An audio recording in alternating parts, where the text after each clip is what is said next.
At a time when so many colleges and universities across the country are struggling to keep COVID infections at bay, Duke University has it down to a science. The school has created and implemented a testing system which has allowed their students to have an almost normal school year right in the middle of a pandemic. The CDC has even published a report on Duke's pooled testing program so that other schools can follow their lead.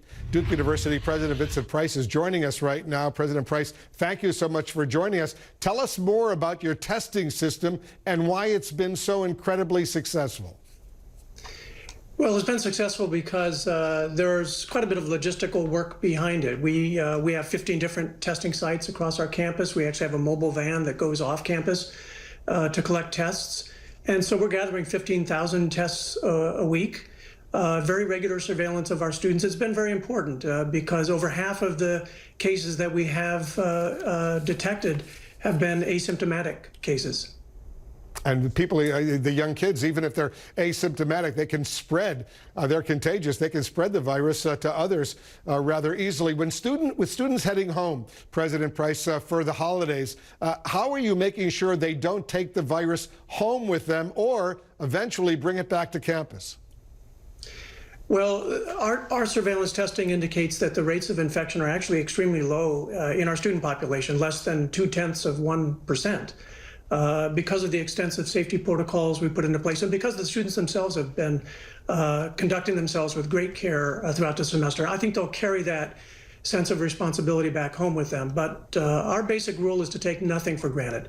So we're using several tactics to make sure that students return safely to their homes. We're, first of all, conducting exit testing for students. Many states are now requiring negative tests for returning students and other visitors, and we've planned for testing and for quarantine.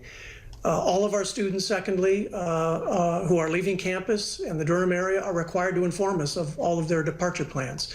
And thirdly, once the students leave, they will not be allowed back to campus until the spring semester, and we will again perform entry testing at that point. Do you have a plan in place, President Price, at Duke University in case student infection rates are too high after the holiday break, let's say?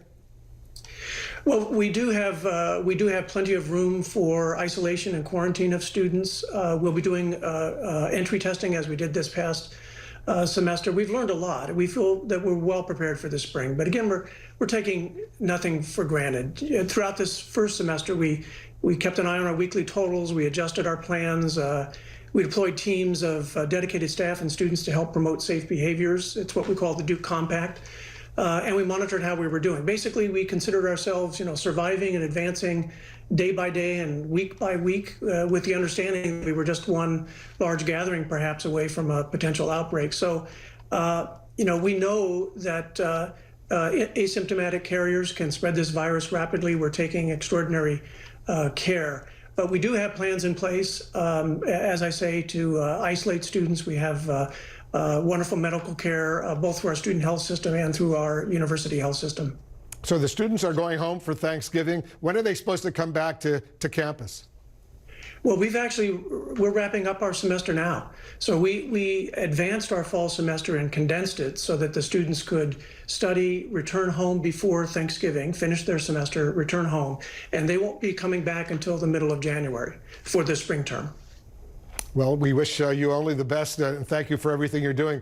The president of Duke University, Vincent Price, we're grateful to you. Good luck. Well, thank you so much, Wolf. And good luck to all the students, the faculty, and everyone else at Duke University.